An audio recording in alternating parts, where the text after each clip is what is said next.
Hi, dear friends. I'm Justin from Gallant IAS Academy. Welcome to another video of Gallant IAS. And this video is for those aspirants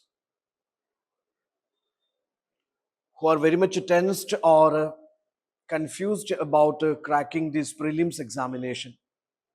Even after giving lots of mocks, still the mark is below 50, and so much worried about how to crack the cutoff, how to get to close to 80 plus 90 plus in the prelims examination, especially paper 1. So I hope this video, at least some of you will find useful, effective for your upcoming prelims 2025. Let us start video without wasting time. First important thing, my dear friends, you are giving lots of mock tests from South India, North India, East India, West India, any part, any institutes, from any friends, any telegram groups, does not matter. See, what is very much important is, without learning the core foundational concepts about various topics, simply doing mock test does not help you to crack this exam. You are solving lots of questions, you are practicing lots of mocks without understanding the proper concepts. Then there is no use in giving mocks. For example, 2024 there was a question which was regarding this, money bill from economy.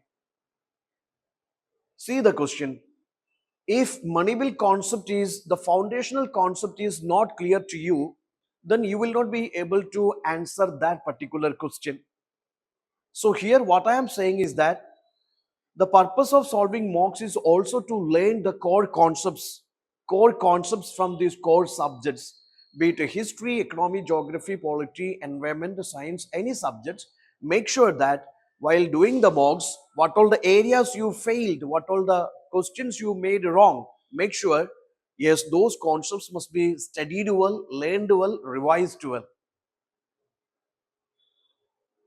So make sure the first thing I would share you, your foundational concepts in every subjects, in every topic, that must be very strong. Second thing is doing PYQs along with the mock test. Make sure that you do PYQs in order to understand what is actually the trend and pattern of UPSC questions and what is the changing trend in UPSC questions. For example, recently they started asking statement type questions. How many statements given above are correct?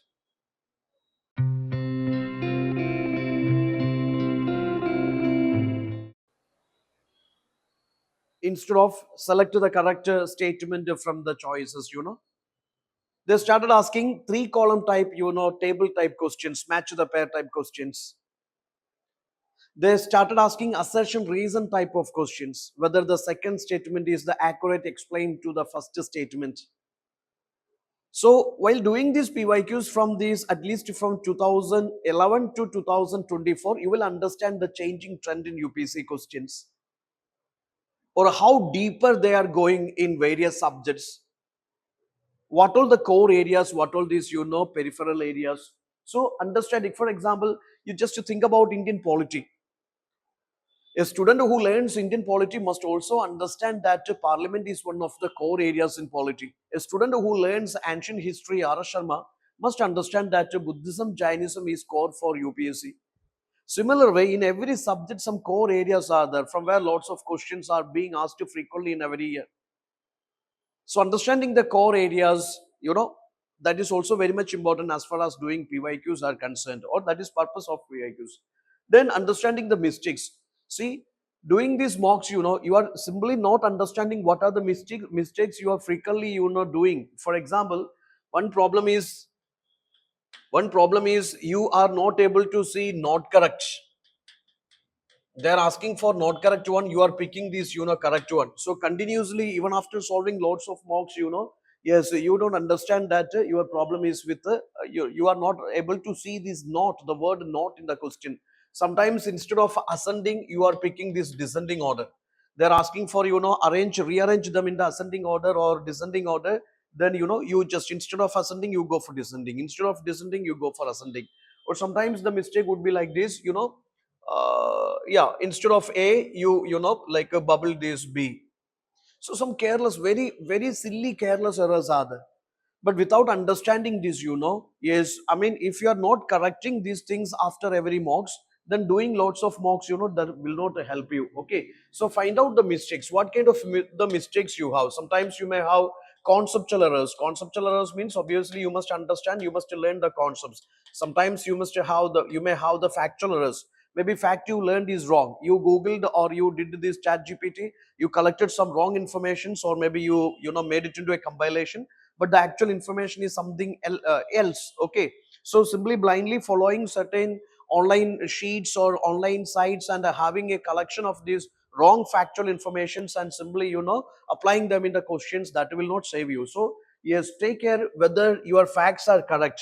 Your facts are correct with regard to history or environment or polity. Make sure your facts are correct or not. So avoid the factual errors, avoid these careless errors. Okay, so find out your errors and correcting your errors, that will save you in the final exam.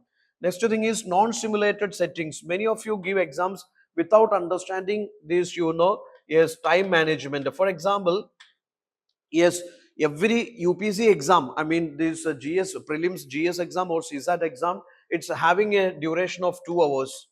UPC usually conducts like this. You see that 9:30 to 11:30, 2:30 to 4:30. See, 2 hours time. So this would be very nice if you write these mocks in an offline ambience. In among the crowd, you are sitting, you are taking this test. You will understand what is that exam pressure, exam tension, or how to tackle it, how to manage it after giving lots of offline mocks. Okay, simply doing it online means, I think that just putting the tick or maybe just marking this right, you can finish it even before 2 hours. You will not get exact picture of what is actual time taken for this real exam. You will not get an idea. So offline exam and sticking on to that time management, that will save you a lot, especially with regard to CSAT paper. Most of the students find difficulty with managing the time. Okay, how like that speed matters a lot with regard to CSAT paper. Okay, so that is too much a time consuming paper, even though only 80 questions are there. So time management and experiencing or understanding how to tackle this real time tension, pressure of exams, all this matters. So it is very important. Yes, please maintain that actual simulated settings of these UPC exams while giving these mocks. Okay, experience this realistic like ambience of this exam. The next thing is that not align UPC. I mean, you are simply making mocks or taking mocks, and if the mocks are not having the standard of UPSC, they are not having the standard of UPSC, then again it will backfire you. I mean, what I said is 2024 they started introducing 3 column type of match the pair questions. You might have noticed that. Then there is how many statements type questions are there, or this assertion reason type of questions are there. So according to this changing trend in UPSC, you should also be very adaptive with regard to this exam practices. Okay, so make sure that when you give mocks, it aligns with this UPC pattern. Okay, if you are giving a mock which has no connection with the UPC's recent trend and patterns, it does not make some sense. Okay, some mocks simply making these factual questions too much difficult. Factual questions, simply solving such questions will not save you. Okay, UPC has a trend, UPC has a pattern. Yes, please try to understand what is that UPSC's thought process, what sort of questions they are expecting from your side, what sort of analysis they are expecting from your side. Okay, for which, yes, practicing original UPC type mocks, that matters a lot. UPC quality mocks matters a lot. It is very nice if you are like maintaining a book of errors. Book of errors means, while solving these mocks, you will understand that okay, 25 questions or 45 questions or 55 questions went wrong. Problem with these questions means I don't have the conceptual clarity.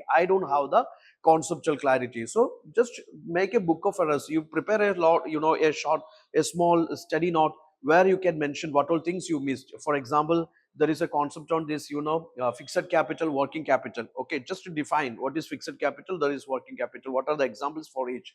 So similar way, while doing this, whichever the questions you made wrong, whichever the like a concepts not clear to you, make a short note of this, concepts, give sufficient examples, definitions, and just keep it on doing this in every mocks, so this is again a solution to correct yourself, or maybe yes, like that is a solution to make yourself stronger in these core areas. Okay, so these things please take care. I would say that especially those aspirants who are fresh in this preparation and giving this 2025 for the first time, and you are experiencing these problems in your mocks, please take care of these aspects, and please try, please take care of tackling this with the solutions which I shared with you.